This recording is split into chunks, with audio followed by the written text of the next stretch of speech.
Bismillahirrahmanirrahim. Assalamualaikum warahmatullahi taala wabarakatuh.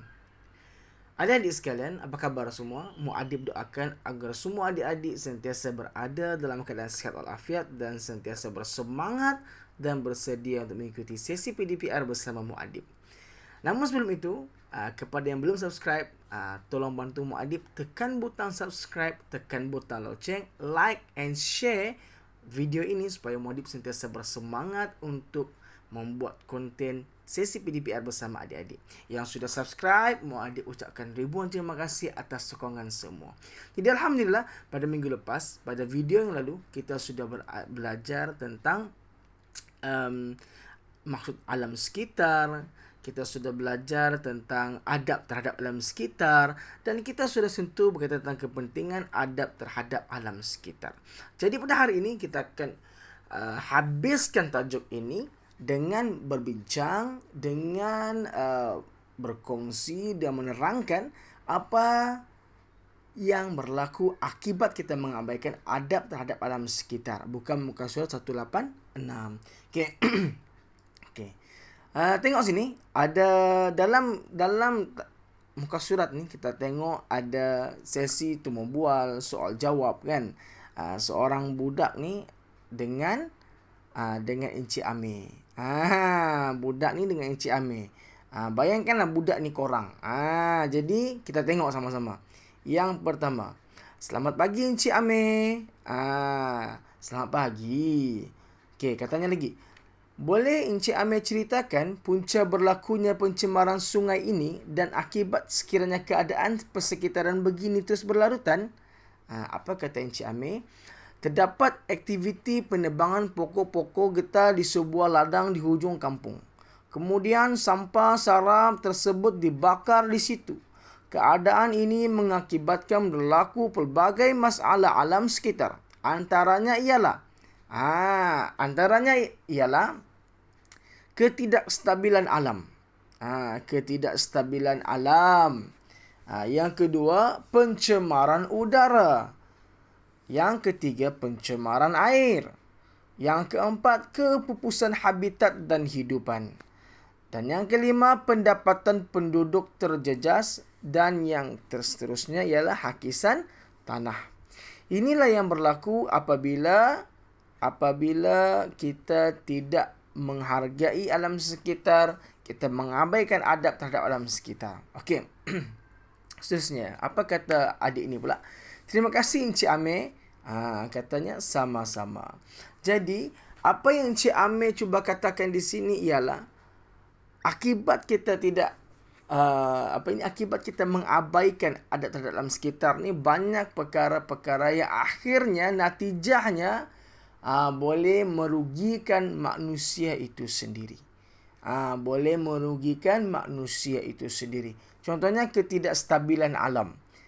Contohnya macam banjir kilat, contohnya macam tanah runtuh, gempa bumi. So ini berlaku apabila kita mengabaikan adab terhadap alam sekitar. Dan pencemaran udara juga boleh mengakibatkan kita susah nak bernafas. Susah nak bernafas. Bernafas pun semput. Batuk-batuk. Gitu. Dan seterusnya pencemaran air. Apabila kita minum air yang tercemar, boleh mengakibatkan kita ceret-beret. Boleh mengakibatkan kita sakit perut. Dan yang paling teruk, kalau yang ceret-beret ni dalam kalangan budak-budak yang di bawah umur macam 10 tahun ke bawah contohnya. Kan? Kanak-kanak yang di bawah 7 tahun gitulah cerita. Bila ceret-beret dia ni susah nak dikawal, tidak ada ubat kan. Dia akan menyebabkan satu orang tu dia kehabisan air dalam badan, akhirnya paling teruk boleh meninggal. Paling teruk boleh meninggal. Dan apabila kita mengabaikan juga perkara ni, maka akan berlaku kepupusan habitat dan hidupan.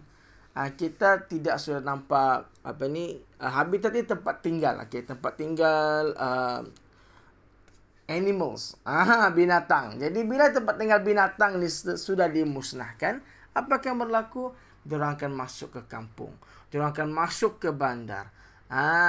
Kan? Jadi itu masalah. masalah. Contohnya kita tengok video ni. Oi. Oi. Tengok ni. Harimau masuk kampung. Yo. Allah ni nak hang ni. Buka. Harimau masuk kampung. Enjin dulu. You buka enjin dulu. Apa you? Saya cakap mana boleh, tak boleh. Itu Tengok ni, harimau masuk kampung.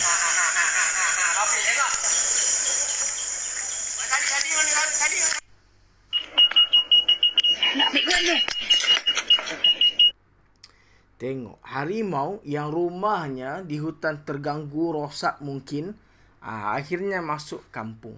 Akhirnya boleh membahayakan siapa? Membahayakan manusia juga. Membahayakan manusia juga. Lepas tu akhirnya apa lagi? Pendapatan penduduk terjejas. Bila sungai tercemar, ikan tak boleh makan. Contohnya macam fenomena red tide. Fenomena yang berlaku di Sabah selalunya ada fenomena red tide ataupun pasang merah. Air pasang merah ni semua hidupan-hidupan laut kebanyakannya tidak dapat dimakan dan beracun. Fenomena red tide. Kita tengok fenomena red tide. Alamak, Madib tak jumpa pula video fenomena red tide tadi. Tak apalah. Okey. Seterusnya, hakisan tanah berlaku. Bila hakisan tanah berlaku, maka akan terjadinya tanah runtuh. Tanah runtuh ni juga akan membahayakan manusia. Tengok video ni macam mana. Membabitkan dua lokasi berbeza yang mengakibatkan laluan jalan Ring Lake Blue Valley dan jalan Ulu Merah di Cameron Highlands terhalang. Ketua Polis Daerah Cameron Highlands Deputy Superintendent Asyari Abu Samah berkata kejadian pertama berlaku pada 6 pagi di kawasan kebun membabitkan jalan Ulu Merah dan laluan terbabit kini terhalang dan ditutup bagi semua kenderaan. Luas kawasan yang terbabit tanah runtuh adalah kira-kira setinggi 15 meter dan sepanjang 10 meter. Bagaimanapun tiada sebarang kemalangan jiwa dilaporkan dan laluan berkenaan kini ditutup bagi membolehkan kerja-kerja pembersihan dijalankan. Tengok fenomena tanah runtuh berlaku. Akibat hakisan tanah. Dan siapa yang menjadi mangsanya juga? Kita. Sebab itulah perlu untuk kita menjaga adab terhadap alam sekitar. Okey. Tengok sini.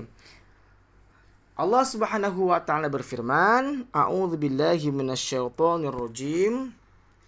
Wala tufsidu fil ardi ba'da islahiha.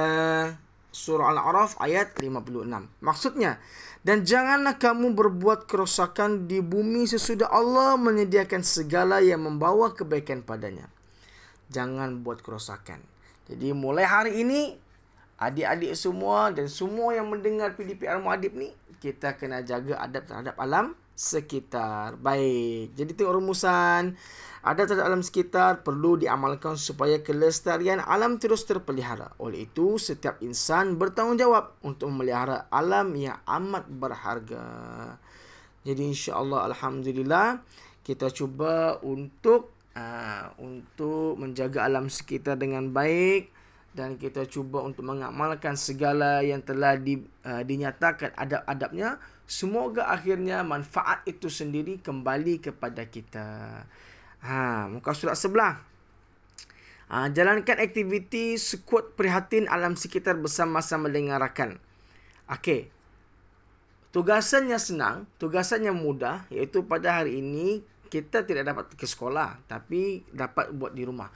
Di rumah, Muadib nak adik-adik semua cuba untuk gotong royong membersihkan kawasan rumah. Gotong royong membersihkan kawasan rumah, kutip sampah semuanya dan buang ke dalam tong sampah yang disediakan di rumah. Dan buat video sikit lah kan. Buat video sikit dan hantarkan kepada Muadib. Yang belajar dengan Muadib, hantar dengan Muadib. Yang belajar dengan guru-guru lain, cuba hantar dengan diorang jugalah, insyaAllah.